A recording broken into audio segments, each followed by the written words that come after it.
oh, this person's littered with bad habits and they mess up all the time and they're not really producing at a good rate.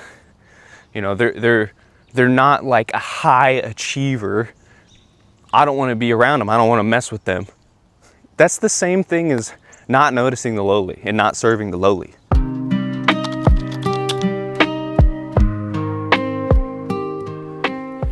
What's up? Good morning. Got a couple ideas rolling around in my head today. Wanted to get off my chest. Don't really know what to do with them, to be honest. Sometimes I come out here and I'm like, yo, here's some answers. I got some answers for you. Some things I'm excited about. Some things God's been teaching me. And today is more questions, you know? Like sometimes you're just wrestling. And today I'm wrestling. And I've been wrestling with this idea for a long time, you know, basically my entire life, but a lot recently. And there could be multiple reasons for that, you know, getting older or whatnot. But here's the question. I think this is the question. It's the main question right now. How much is growing, as in learning what you have to do, and how much is selling out? I guess that's the main question. So what I mean by that is when you're learning a skill, you get advice from people. You know, you have to learn your craft. You have to practice. You'd be dumb to say that it's all talent. I'm not saying that talent isn't a factor, but if you don't practice, then you're just going to be beat by somebody who does practice. And there's the old quote of like, the work works on you more than you work on it, right? That's a normal thing to think. And so the work is good for you. You know, it chisels you away like the artist to a stone. And you figure out who you are because of it. It molds you and it shapes you. Because you have to learn things to be able to be consistent and do things over time. And so the types of things that you have to learn are not just the skill itself, the technique itself. You don't just learn to use the brush. You learn the meta skills behind it. You know, how to wake up every day and practice something. You know, humble yourself to the point of like, I'm not good at this, but I want to be. And to continue to put that energy in with commitment and the sacrifices that are needed to be made so that you can actually do that. Like you can't have bad habits and also be the best. Because if you have bad habits, it holds you back from being the best. The people who are the best sacrifice the most, even to an unhealthy degree. And so there's something to be said about that realm. Like, do you have what it takes? And then there's the other side, which is, you know, almost like how much of this is me becoming something I'm not? You know, I want to learn the skill. I want to learn the technique, but I don't want to lose myself inside of it, right?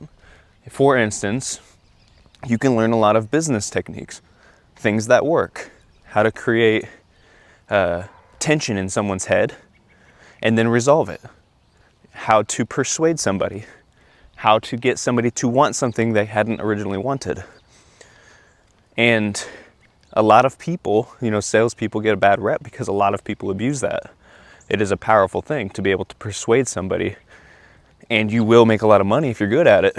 However, when I was studying sales, and the main takeaway, there's a lot of techniques and then there's always the meta skill. The meta skill was like, you have to be convicted about what you're selling.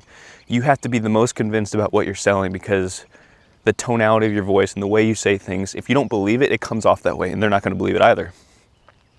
And I was like, okay, well, the only thing that I'm so convicted about that I would die on that hill is Jesus himself. So like, I know you don't like physically sell Jesus, but you sell the idea of him kind of. You plant seeds and then if God willing, it grows. And so like the conviction naturally carries there. But that means that I can't like die hard sell everything because I don't care about selling chairs. I don't care about, you know, growing a business to be 100x what it was 10 years ago. I don't care about profit margin. I don't care about metrics, to be honest with you. I just don't care at all.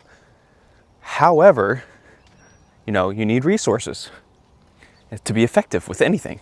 So it's like the main dichotomy is like, if I orient my entire life towards gaining resources and multiplying them, you could say, oh, well, he's being a good steward, and he's being somebody who is useful to everybody around him. You know, business is like useful at scale.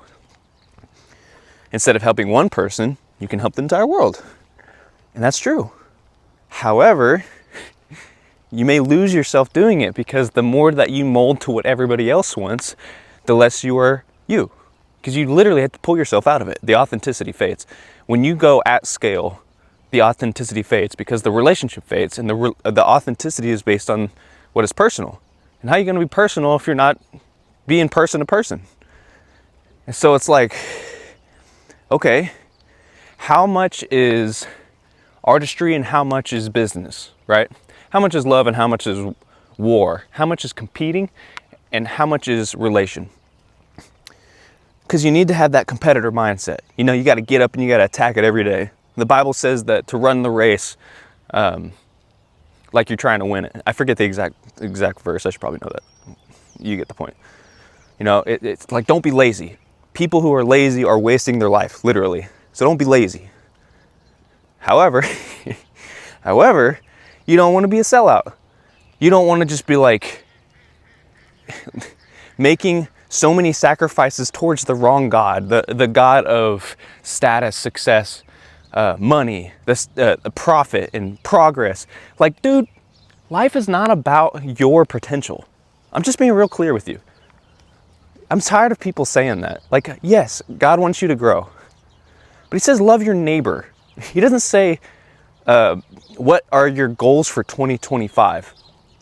I'm not saying it's bad to have goals. Obviously, it's okay to have goals. What I'm saying is, if the entire goal of your life is to reach your potential, sounds a lot like it's about you. And then you could say, okay, well, you know, if I reach my potential, then I can help everybody else around me. Yeah, but you're still the center. It's like, I don't think that's what the Bible says, to be honest with you. In fact, I think love is inverted. It's when you sacrifice yourself for the people around you, you will be the best version of yourself. Naturally, because you're going to have to do things for other people. And for you to be able to do those things for other people, you're going to have to make those sacrifices, meaning you're going to have to get better. Like, for me to love my wife, I got to step my game up. Is that about me or is that about her? Because I can totally rid myself from the process, right? But then you're playing authenticity again. It's like, well, what's authentic to myself? Am I being real? Or am I just doing what I'm supposed to do to be useful? And so, like, I'm constantly going back and forth between, I need to be useful because I'm supposed to serve other people, right? But I want to be authentic. There are things that I like and that I dislike. If I lean too much towards the things that I like and dislike, I lose people, because naturally people aren't going to jive with that. There's a certain way that I like to do things, and I want to be real to that. I want to be authentic with that. But if I go full servitude, full, like, I'll just give the world what they want, I feel like I dilute myself. I dilute the message, right? I lose myself inside of the message itself. And I'll be honest with you, I don't think that's helpful, because everything is based on relationship. And so if I'm just pushing out ideas, they can get that from ChatGPT at this point. That's a whole nother thing. Man, AI is coming. It's coming. And okay, so there's this app. In the app, you can create music. But all you got to do is prompt it, right? So you put in a couple words, which you could get from ChatGPT if you really wanted to. Just be like, hey, write 4 paragraphs, or you can write your own. You put it in, you choose a tempo, and you put in a small prompt of like, oh, I want it to be blues in this key. And it'll write the whole song for you. And so we've seen that in music. We've seen that in photos, like artlist.com. You can create thumbnails easily. I've done it. I decided not to do it because of the whole authenticity play. We've seen it in people writing books. We've seen it in actually the entire internet is full of content based or made by AI. I remember I was listening to Machiavelli, and it was the idea of being certain, what it's like to be certain. It's like, man, this is so good. I can't believe someone took the time to make this. It's so helpful. And then I realized it was generated by AI, voiceovered by AI, and the thumbnail was made by AI, and the background photos as the video was playing was made by AI, and the entire YouTube was AI. And it just lost all of its relational value to me. It's like, I don't care about information. I care about the kind of person who produced it. Like, I care what they believe, what was the spirit behind it. There's a lot of good arguments on both sides. Which one produced fruits? Well, AI doesn't produce fruits. So an argument just for an argument's sake is fruitless. It's like the contract rather than the relationship. I don't care about contracts. The contract is supposed to aid the relationship. If you take the relationship out and it's just the contract, then what's the point? That's just jail. You know what I'm saying? It's like, that's just rules. That's like the Pharisee mindset. You know what I'm saying? So, okay, so like AI is running in that direction. Everybody's going to be an expert at everything, and they're also going to suck because they're going to have to put in very little, very, very little effort, and then they're going to get outsized outcomes. And so people are going to be producing 5, 6, 7 albums a week with AI music.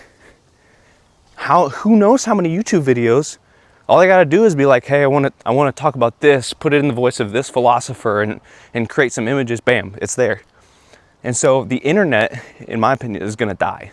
It's totally going to die. And I know that's counterintuitive because I'm posting on it right now, but we're on the last limbs. Because what's going to happen is, I mean, it's already happening. Nobody knows whether it's real or not. You see a video and you go, oh, is that AI? Like, already, nobody trusts it.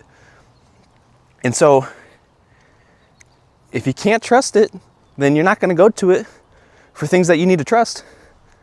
And so what's going to happen is people are going to move more towards relationship, more towards trust, more towards authenticity, right? They're going to go to physical places more, church, community, sports communities, gyms, things like that. Things where like you can have physical contact with people and like shake their hand and look them in the eyes and say hi, right? That's going to be more common. And then also, the internet's it'll be there. Like, I'm not saying it's not gonna be there. You just don't know what's real or not. So you're not gonna go to it for that, right?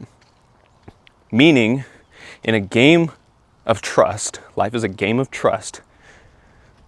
If you can't trust what's on the internet, you're gonna trust what feels real, what feels authentic, connection, relationship. So you gotta play on those things. But that means that you have to sacrifice a lot of the normal rules or the business practices that people push out. Because authenticity is messy. Connection is slow. Leading people for the sake of their growth and not for the sake of being fast or moving quickly or boosting your numbers, boosting your metrics. It's a slow, sloppy game because people are flawed. We're all sinners. And so like, I'm sure we've all been in a place where it was super clear that what you produced was more important than you. Nobody wants to be around that except for other people that also care about that. And they can go have their own space. They can have the internet. But what I'm saying is like, what's the balance? What's the balance? Because Jesus, look at them dogs. Jesus always talked about serving the lowly. It says that if you've served the least of these, you've served me. And he always went around healing the sick and noticing the people, like the tax collectors, and eating with the sinners and all that stuff. And that doesn't make any sense if you're trying to boost your gains in your business. It's like, that's not a proper sacrifice to make your metrics go up. But that's what Jesus did. Why? Why did Jesus do that? It's because he loved people. He didn't care about metrics. He cared about connection. He wanted people to feel seen, loved, understood, valued. He wanted to give them purpose and help them grow. And you can't put a number on that. People are not numbers. It's not about, like potential growth. Here's your 10 steps to unleashing your transformation. It wasn't like that. It was like, hey buddy, how you doing? Every day. Hey buddy, how you doing? Hey buddy, how you doing? I care about you. How you doing? And so like, you need to be capable. Yes, you need to be capable. But you also have to be like willing to walk through the mess with them, because they're not in the same place as you and you're not in the same place as them. That's what the connection is. To relate is to ping. It's like to send the signal out, it hits them and it comes back and you know where you're at compared to them. That's why we say things, well, relative to that, it's like I'm cold relative to him because he's warmer than I am. And so our family is full of relatives, who we are compared to them, right? And so relationship is to relate to somebody, and the ship part is the condition. So if it's high quality, it's a good relationship. If it's bad quality, it's a bad relationship. And so I'm just saying this, if every time that you talk to people, you're only thinking about how are they useful to me? How can they make it so that I reach my potential? Maybe they'd be a good part of my team. Oh, this person's littered with bad habits and they mess up all the time and they're not really producing at a good rate. They're not like a high achiever. I don't want to be around them. I don't want to mess with them. That's the same thing as not noticing the lowly and not serving the lowly. And I know there's some nuance there. I'm not saying this is like black and white, but you get like, try to understand what I'm saying here. What I'm saying is, how much do we lean towards, relationship and authenticity at the expense of, mega church mass growth? Reach your metrics. Let's scale. Let's reach as many people as possible at the expense of saturating or watering down the gospel, versus, like, we need to be useful to other people. We need to not be so selfish to think that it's only what we want. Sometimes being real is just another way of saying being selfish. It's like, if you can't do things for other people, you're not serving them. So it's like, there's a balance. There's two ratios. It's like only me, and I'm not going to serve anybody. Only me, because I know that if I serve everybody, that it gives me the most amount of numerical gain. And I think there's like a through line somewhere in the middle. I don't know where the balance is, but I know it's somewhere, which is like, I care about people so much that I'm willing to do anything to show them that they're loved and show them the love of Christ. And if that boosts, the metrics, then cool, but that's not about the metrics. And I will use the resources that I have to the best of my ability because I want to be a good steward of what God has given me. However, if God gave it to me, I'm going to give it back to him. It's not mine. I'm not going to use my authority for the sake of selfish gain. Everything is a blessing, so I'll use it out of gratitude, not out of earned, not out of I deserve this. It was a gift, and you're grateful for gifts. But that's a very general statement. Like it's a very umbrella sentence. It's not specific. It's not technical. And so I guess I'm struggling with the technical, because obviously I have an opinion on where things should go, but I don't think it's like either or. I think it's both and. It's somewhere in the middle. It's like, yeah, you have to serve people, but no, that doesn't mean that you should just sell out. It's like, yeah, you should be authentic, but no, that doesn't mean that you just get to be selfish all the time and do only what you want. It's somewhere in the middle. And what that is technically, I don't know yet. And I'm gonna have to figure that out. And I'm sort of doing that right now. I mean, if I come to you polished, I don't feel like that's being authentic because I'm not there yet.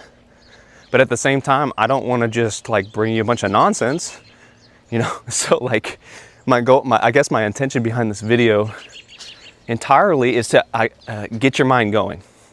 If you haven't thought about this before, then now you can think about it a little bit. And if you have thought about it and you have answers, please freaking tell me, because I've been struggling with this for a long time. And especially right now, I need answers. And I'm gonna get them eventually, because I'm the type of person where if something bothers me, I kind of just, you know, open to goal. I just start until I finish. And this bothers me. Like, I need to figure out the line between artist and businessman. Like how much, because it's a give and go. It's a push and pull. It's not either or, it's both and. It's a balancing act at the end of the day. And so where that's at, I don't know. The end goal is that I help the most amount of people come to Christ. And I obviously think that relationship over metrics is the way to do that, but I don't know what that looks like practically. I don't know what that looks like on a technical level. And so, yeah, I'm gonna have to figure that out. Yeah, okay, so the next thing that I would like to say is, if you like these videos that I've been doing, I've done a couple different kinds of videos. This one was like more of a question based, let's explore it. The last one was, here's something cool I learned. And the one before that was, here's a personal story that changed my life. So one, I'm curious which ones you like the most, which ones resonate with you the most. And two, what kind of stuff would you like to see in the future? Because I really like this like walk and talk method. I think it's what I'm good at, to be honest with you. I get excited and I'm thinking about things constantly. I live in the world of concept, and I have to bring it out practically by force. And so this is my natural domain. Just like, here's what I've been thinking. Bam, here you go. And if that's useful, then I want to keep doing that, because it feels the most like me. You know, I get excited. I want to talk about stuff. If you'd like to see something else specifically, you know, I want to be useful. So I'll definitely consider it. I want to know what that is. So leave a comment. And then, you know, we'll go from there. See you in a couple of days.